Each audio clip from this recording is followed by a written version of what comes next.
Bonjour à tous mes amis et bienvenue dans cette vidéo de Vivre sainement qui va être un choc pour beaucoup. Aujourd'hui nous allons parler de ces élections aux États-Unis et de la fraude massive que l'on entend un peu partout mais sans rien voir. Je ne parlerai ni de la politique de Trump ni de celle de Biden car c'est pas le sujet du tout. Je parlerai seulement de la fraude électorale organisée sous les yeux de tous les médias du monde mais qui bien sûr ne rentre pas vraiment dans le vif du sujet. Je rappelle qu'un parti qui est obligé de prendre le pouvoir par une fraude massive ne représente pas du tout le peuple. C'est une dictature. Autant vous dire que cette vidéo contient du très lourd. C'est diffusé massivement sur tous les réseaux sociaux si ce n'est pas censuré. C'est pas à la télé que vous verrez ces images, ni sur YouTube. Ça va monter crescendo, mais je peux vous dire que ça va monter très très haut. Je sais que je prends des risques en publiant cette vidéo, mais je m'en fous. Je pourrais au moins me regarder dans la glace en étant fier de m'être battu pour notre liberté, car notre liberté dépend de ces élections. Cette fraude massive pourrait mettre les États-Unis, la première puissance mondiale, en dictature. Car on parle bien de dictature quand des fraudes massives sont organisées pendant une élection. Je poste cette vidéo sur Odyssée, car ici c'est sans censure. Et si parfois j'étais censuré ici, ça veut dire qu'on est vraiment très mal. Je vous remercie aussi de votre aide pour ma cagnotte Tipeee ou ma cagnotte PayPal pour me construire une cabane dans les montagnes du Népal au cas où. Allez, on commence tout de suite et comme je vous disais, ça va monter crescendo. Vous voulez voir le pire, vous allez vraiment le voir. C'est parti avec ce que disait déjà Trump pendant le débat électoral avec Biden. I'm urging my supporters to go into the polls and watch very carefully because that's what has to happen. I am urging them to do it. I hope it's going to be a fair election. If it's a fair election, I am 100% on board. But if I see tens of thousands of ballots being manipulated, I can't go along with that. It's going to be a very interesting evening. And I wonder what happens during that period of delay with the ballots. I wonder what happens. Are they going to mysteriously find more ballots, Mr. Congressman? Are they going to find more ballots? Can you imagine what happened? Can you imagine? Just be very careful, be vigilant and watch and report whatever you see. Voilà, donc il avait déjà prévenu que la fraude électorale serait massive. Et écoutez bien comment nos médias essayent de le cacher. Vous allez voir, c'est toujours avec les mêmes arguments. Est-ce qu'on peut considérer que c'est une intimidation ? C'est parfaitement une intimidation et c'est un mensonge d'État.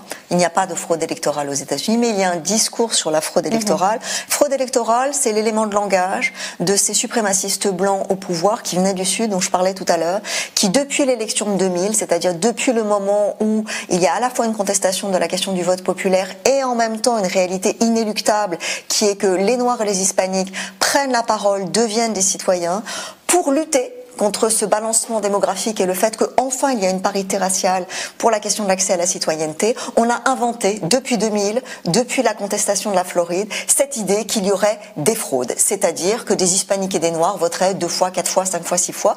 Et ce que dit Trump là, ça n'est rien d'autre que l'éternel catéchisme de vous, bon peuple blanc, légitime et patriote, on va vous voler votre élection.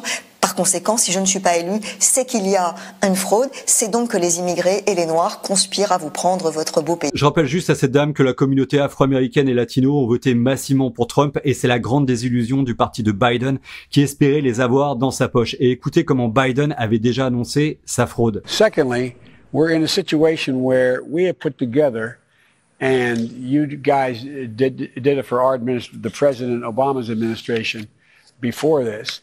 We have put together, I think, the most extensive and inclusive voter fraud organization in the history of American politics. Ouais, donc le message est très clair de la part de Biden. Ils ont organisé la plus grande fraude électorale de l'histoire. Alors écoutons Trump savoir ce qu'il en pense dans ce discours qui est d'hier. C'était une grande soirée pour nous. Regardez tous ces États qu'on a remportés ce soir et regardez les marges avec lesquelles on les a remportés. C'est pas une question d'une douzaine de voix avec 60% des voix qui restent à compter. On a remporté des États. Et tout à coup, on nous explique que l'élection, elle est reportée. Les analystes disent parce que, vous savez quoi, ils savaient qu'ils ne pouvaient pas gagner. Donc ils ont dit, on va aller au tribunal. Et je l'avais prévu. Je l'ai prévu depuis le jour où on m'a dit qu'on allait envoyer des centaines de millions de bulletins de vote par la poste. Je savais que, gagnant ou non, ça allait passer par les tribunaux. Et oui, qu'on aime ou qu'on n'aime pas Trump, le peuple américain le suivait par dizaines de milliers à chacun de ses meetings pendant qu'Obama et Biden remplissaient des parkings avec une vingtaine de voitures sur des parkings de supermarchés. Vraiment. On a gagné en Caroline du Nord.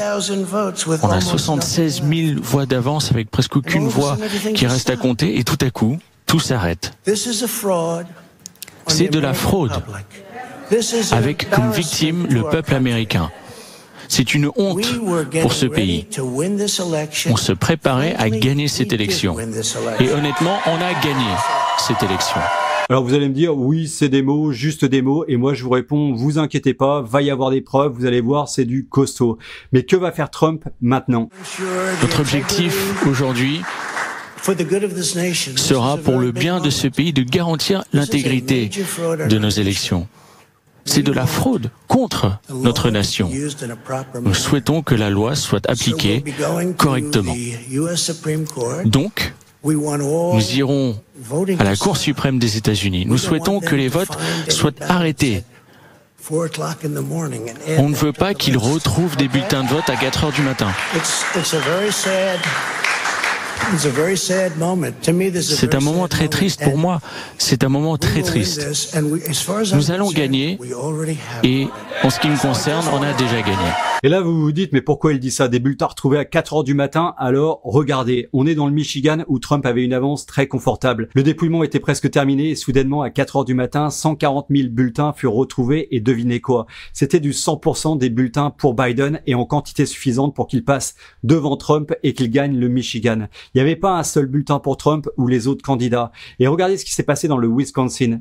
Exactement la même chose. Le dépouillement était presque terminé, Trump en tête et pareil dans la nuit, soudainement, ils ont retrouvé plus de 100 000 bulletins 100% Biden. Encore une fois, pas un seul bulletin pour Trump ou un autre candidat et juste assez pour que Biden passe devant et remporte l'État du Wisconsin. Alors écoutons l'avocat de Trump en France.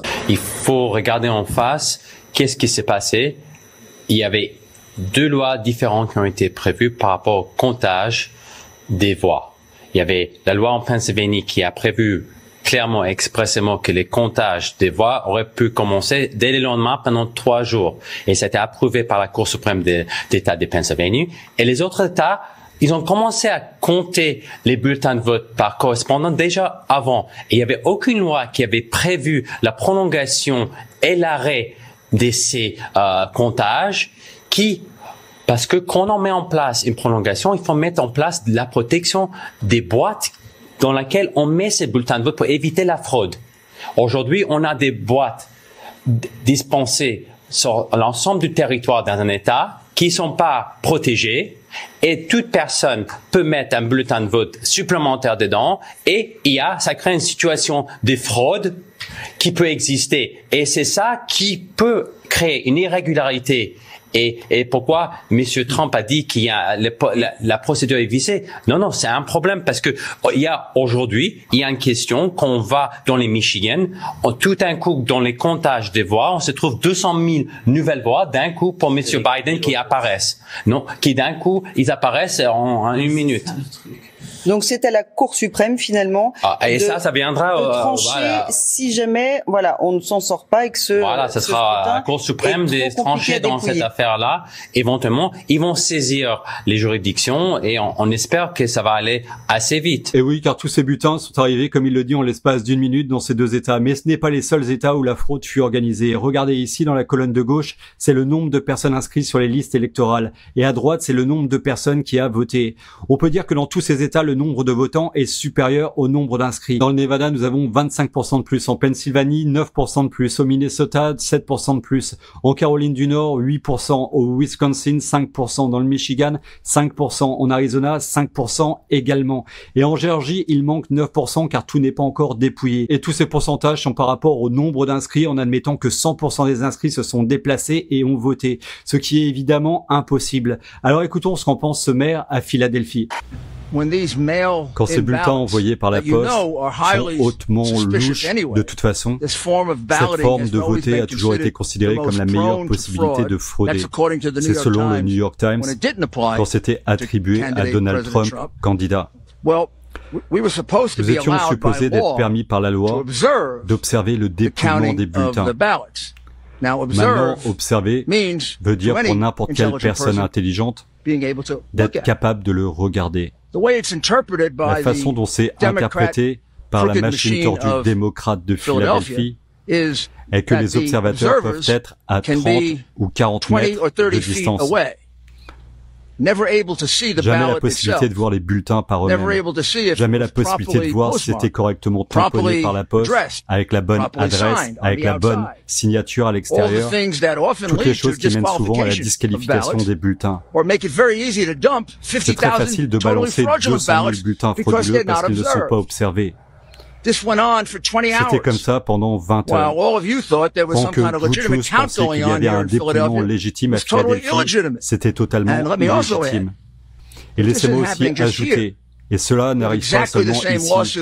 Nous avions exactement la même chose dans le Wisconsin, où exactement les mêmes choses arrivent.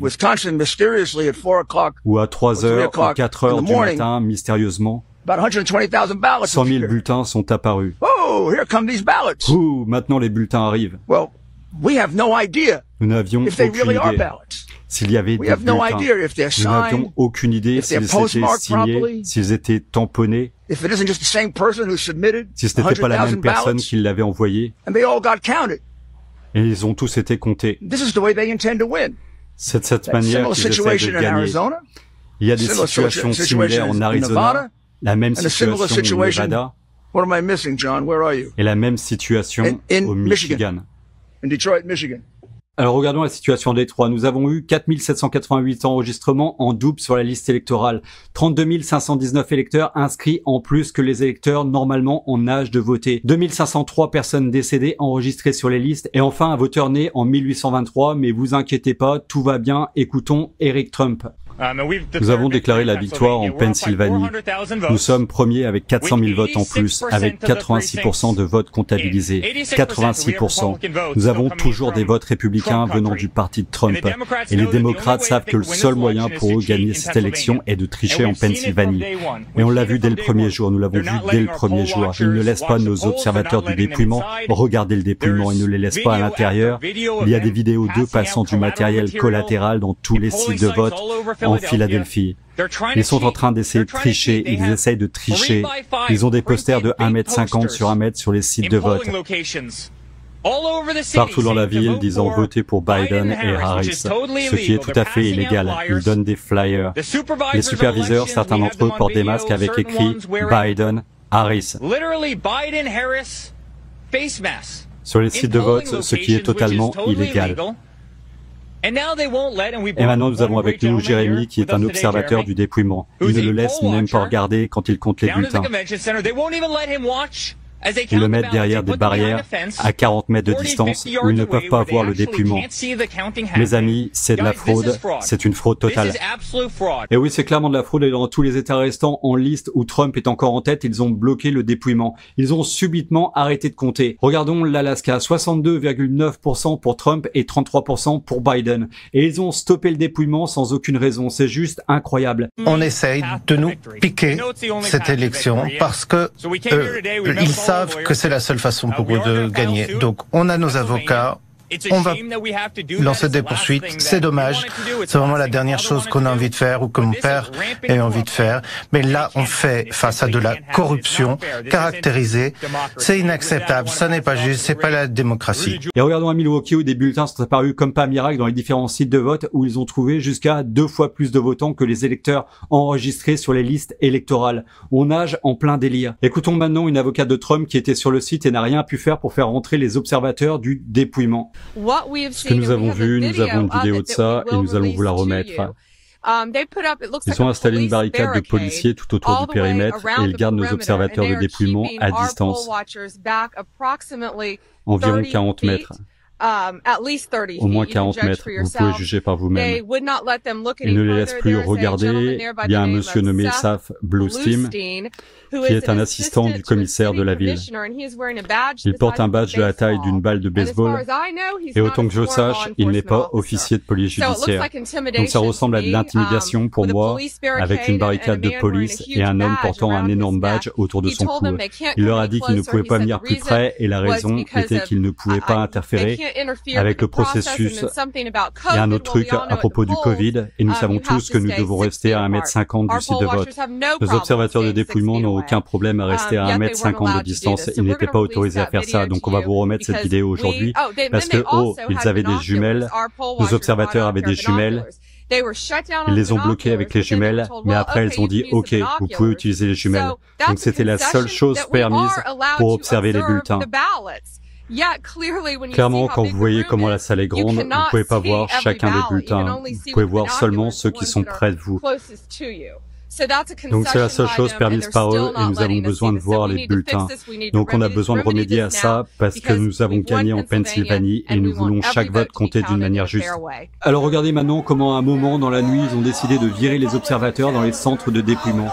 Comme vous le voyez, même la police est présente et ne fait rien du tout pour empêcher cet événement qui est clairement de la fraude. Et vous allez voir que après c'est encore pire.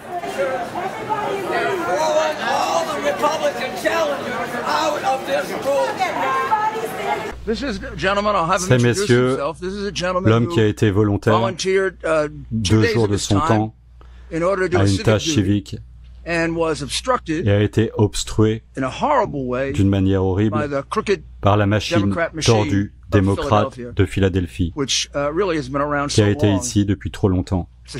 C'est une honte.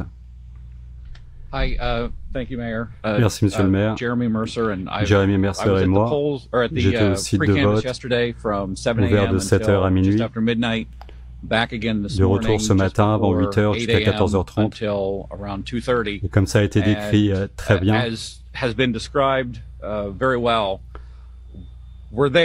on était là-bas pour normalement observer, mais nous ne pouvons pas voir. Nous étions plus loin que vous qui êtes là.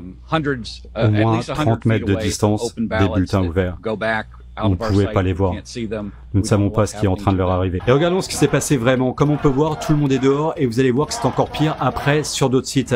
Je vous avais dit que ça allait monter crescendo et écoutons un pro-Trump le lendemain. La famille Biden criminelle vole cette élection. La famille Biden criminelle vole cette élection. Les médias sont en train de les dissimuler. La famille Biden criminelle vole cette élection. Les médias sont en train de les dissimuler. Nous voulons la liberté pour le monde. Tu veux enlever notre liberté, Joe Biden. Les médias couvrent cette élection. Ils sont en train de nous la voler.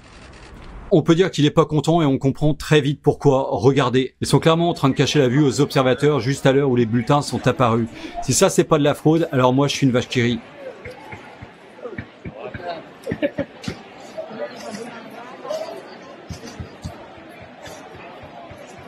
Et regardons encore un autre exemple de fraude filmée en direct. Autour, il regarde autour, est-ce que quelqu'un me regarde? Et il prend son stylo qui ne devrait pas être là du tout et marque quelque chose sur le bulletin. Il a pu changer le vote de quelqu'un, il a pu écrire sur un bulletin vide. C'est une fraude de voteur, mes amis, et c'est un crime. Ce que je trouve suspicieux, à part que personne d'autre n'utilise un stylo, il est le seul à utiliser un stylo. Il regarde autour avant de le faire, et le top dans tout ça, c'est que quand il repère le caméraman, il remet son stylo à distance comme s'il essayait de cacher la fraude de voteur juste exposée. On nage en plein délire, et écoutez ça encore. Donc expliquez encore une fois. Il y avait un homme en face de nous qui nous disait d'utiliser un feutre qui a été donné par plusieurs travailleurs du site de vote, et du coup il ne comptait plus les bulletins. Ok, et il les mettait de côté. J'ai utilisé un stylo de façon à éviter ça, et ils ont accepté mon bulletin. Donc ils disent aux personnes d'utiliser un feutre, comme ça leurs votes ne sont pas comptés. Oui, c'est exactement ce qui est en train d'arriver. Oui. Voilà, donc clairement, ils disqualifient les bulletins, et écoutez encore, je vous le dis, c'est de pire en pire. C'est le commissaire des élections de New York qui s'exprime, Alan Shulkin. Pensez qu'il devrait y avoir une carte de voteur à New York? Les voteurs, oui, ils devraient demander pour des cartes de voteurs. Je pense qu'il y a beaucoup de fraude de voteurs. Comme je disais, beaucoup de personnes ne réalisent pas que dans certains quartiers en particulier, ils transportent les gens en bus pour aller voter. Ils font quoi? Ils les transportent en bus un peu partout. Ils les mettent dans un bus et ils les déplacent d'un site de vote à un autre site de vote. Donc en fait, les bus de pro-Biden allaient voter sur plusieurs sites de vote. Car, regardez ici, dans certains États, aucune pièce d'identité n'est demandée. C'est dans tous les États en gris. Ici, c'est seulement dans les États en rouge qu'une pièce d'identité valide avec une photo est nécessaire. Donc en gros, tu peux aller voter dans plein de sites et c'est ce que Biden a fait apparemment avec ses bus de supporters. That Georgia requires in order to win the election outright. We also knew that Democrats had coalesced around Raphael Warnock, but we did not know what the second candidate would be because the Republican candidates were divided. In fact, there was a bitter fight going on between Kelly Loeffler and Doug Collins. Et regardez bien ici, les gens qui dépouillent ouvrent les bulletins et les jettent carrément à la poubelle. Je vous dis, c'est du lourd. Alors écoutons un témoignage. Dites-nous où vous travaillez. Je travaille dans le bureau de poste de la ville de Traverse, plus précisément dans la branche Barlow. Votre patron vous a dit, vous et vos collègues, quelque chose de choquant ce matin. Qu'est-ce que c'était? On nous a émis une directive ce matin de collecter tous les bulletins que nous trouvions dans les boîtes à lettres, les boîtes de collection de bulletins, juste le courrier sortant en général, de les séparer en fin de journée pour qu'ils puissent les tamponner à la main avec la date du jour précédent. Aujourd'hui, c'est le 4 novembre pour clarifier. Qui est votre patron? Quel est son poste? Jonathan est notre superviseur. À partir de maintenant, il est le superviseur d'ouverture des bulletins pour le bureau de poste de la branche Barlow. Ceci lui apparaît comme une tentative de contourner la loi du Michigan et de permettre les votes en retard, n'est-ce pas?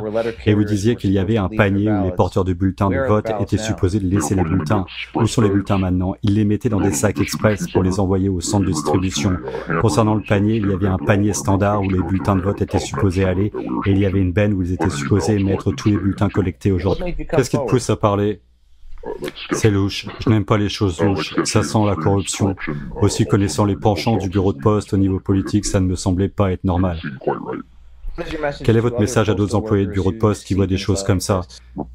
Comment sommes-nous supposés avoir de l'intégrité dans notre pays si nous laissons faire des choses comme ça d'une telle ampleur? Nous allons rejoindre Jonathan Clark pour avoir des commentaires. Bonjour, c'est Jonathan.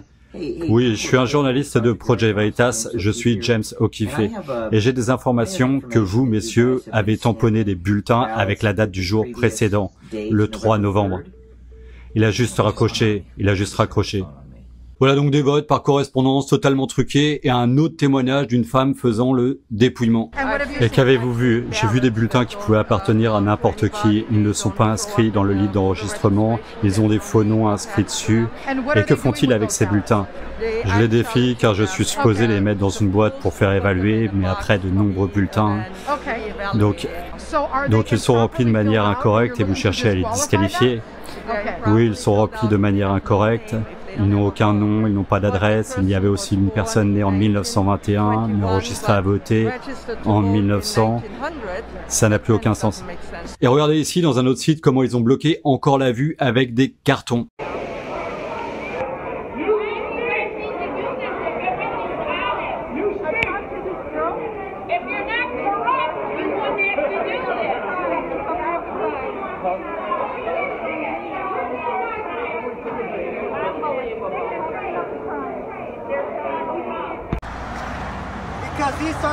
Parce que c'est des bulletins par correspondance.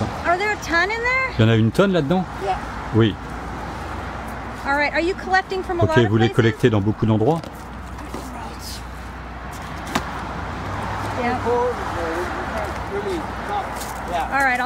Ok, je vais documenter tout ça. Merci, messieurs.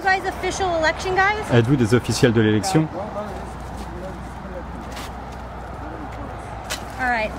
Ok, laissez-moi vous poser une dernière question. Où les emmenez-vous? Le centre d'élection. C'est tout. C'est dans l'immeuble du gouvernement? Celui du comté? Ok. Merci. Il y en a encore beaucoup là-dedans? 1,50 m de distance, s'il vous plaît. Merci, monsieur. Voilà donc des bulletins collectés sans aucune surveillance policière ou d'observateurs pour vérifier qu'il n'y a pas de fraude. Ils mettent ça juste dans des sacs.